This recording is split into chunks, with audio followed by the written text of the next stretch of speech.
Welcome to the Team Engagement Podcast, where leaders of teams share their insights. It's 6 questions in less than 9 minutes because leaders know how to be concise. Let's go ahead and get started. First question, in a few sentences, tell us your name and what you do. My name is Raffy, Ohannesian, and I serve as either interim or full-time CFO, depending on the situation. Sometimes a restructuring and reorg advisor to privately held companies. Great, thank you. Question number 2, what's the best thing about working with a team? Well, here's what I like what I like about working with teams is the achievement, right? We've got a journey ahead of us. We're putting in a lot of hard work, dedication, challenges, comedy, drama, you name it, and it all culminates into this achievement. And these are the people you're in the boat with. There's nothing like it. And to me, I use a lot of analogy in working with teams. And so, there's nothing like spiking the football once, you cross the goal line with the folks that got you there. Oh, I love that word achievement. Thank you. Question number 3. I often hear from other leaders of teams that it can be a challenge to get team members engaged. Tell me your thoughts. Well, we're all human, right? We have tendencies: laziness, frustration, exhaustion, distraction, jealousy, gossip, you name it. So just as you invest in assets, you invest in stocks, bonds, real estates, you invest in people. And there is a difference there, obviously. One is relatively objective, recently maybe not so much, but people are subjective, right? There's a consistency issue there. And we're all human and we make mistakes, we have frailties, what have you. But your investment performance is generally predicated on your entry point, your buy. And so, that's what you can control, right? You have value like employee engagement and performance. They go up and they go down, right? And it's important that at the time of the investment, you know the role you're looking to fill very well. And you assess the personality traits, the experience, the work ethic, the ambition, the autonomy in an individual up front in as rigorous a way as possible. And then you make your investment up front. Along the way, you'll have improvements with that individual or that team, but you're really assessing, things will happen along the way, but you're really assessing how much homework you need to do up front on a team member. And then, what are the chances that you bring somebody into your tent that doesn't belong there, right?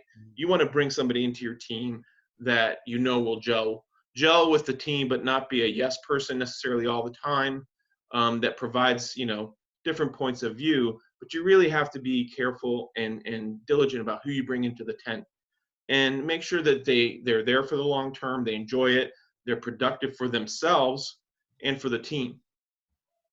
That's great information. Thank you for sharing that. I love that perspective about the asset because I really do believe that. So thank you for sharing that. 4th question. What other successful team leaders, such as yourself, should be on the podcast? Well, I work with a lot of other CFOs, CEOs. I mean, kind of catching me off guard a little bit. I have folks I work with in investment banking and financial advisory, accounting, engineering, you name it. I'd probably have to reach out to them to gauge their interest. But I have, as you know, my LinkedIn network is pretty large. And so I'm sure there are folks in that group that would love to have a chat with you on this particular topic. Great, thank you. Question number 5. What piece of advice would you give to other leaders of teams?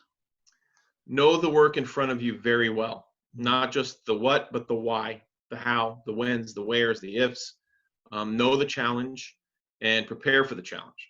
A famous author recently wrote a book about practicing extreme ownership. And in leadership, it's on you. People may falter, but they're looking to you to help them, help guide them, help prepare them, help equip them with what they need to do to meet that work challenge or that work objective. Once you know that work, then you know what's needed within your team. I look at the 4 Ps, right? The 3 Ps for me are people, process, and in technology, right? Programming. You're trying to develop all these things together, make them gel in order to get to the 4th P, which is productivity.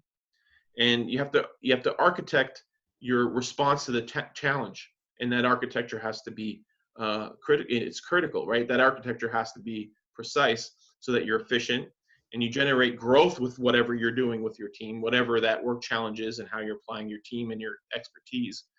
And that growth is both within the activities. People grow within a team, within their career, within their experience, but also the outcomes, right? If you're more productive, costs come down. margins go up. If you're more productive, maybe revenue grows in the case where cost doesn't have as much latitude. And you do it with people you trust and enjoy, and you get more done, in that way by designing the work, knowing the work, designing the work response. Oh, that's great. I love the 4 Ps. That's fantastic. Well, question number 6, tell us about your first job. This is going to take a little bit of time. I was 12 years old, and my father passed away on Father's Day. And my mom and her brother, my uncle, thought it was best for me to keep my mind and body busy that summer. And I took a bus by myself from Hackensack, New Jersey to Midtown Manhattan. And I worked with my uncle, helping him in his jewelry business. He'd design, and I would be a messenger, carrying thousands of dollars of gems and precious metals in tissue paper and envelopes to various, different tradesmen, casters, molders, finishers, etc. around Midtown Manhattan, so that his work would get completed on time, on budget, and ready for his clients. And we'd listen to talk radio, 10-10 wins. You give us 22 minutes, we'll give you the world. My uncle had 4 daughters, and none of them were really interested in his interests, which were politics and history and culture and business. So he and I chatted a lot that summer after my father passed away. And during the day, my mind took in the city, the noises, the people, the drugs, the ladies of the night, what have you, Broadway, different cultures and foods and business. As a 12-year-old, there was a lot of dynamic panorama to take in New York City. I looked at New York City before that time as a faraway metropolis. And then I went into that next school year, my 7th grade, a changed person. I was more confident, more exposed to different things, more aware, and more mentally comfortable with the future that was ahead of me now that it had been changed irreversibly. My dad's messages still resonated. He said, don't drink, don't smoke, don't do drugs, don't get a tattoo, go to college. It was a very simple credo for him. And he and my uncle are very similar in that respect. And that summer, it was a continuation of those lessons and discussions. But that was my first job. It gave me purpose of my own as a 12-year-old kind of going into the teens. And I've been investing in that purpose ever since. Wow, that's a great story. Thank you for sharing that.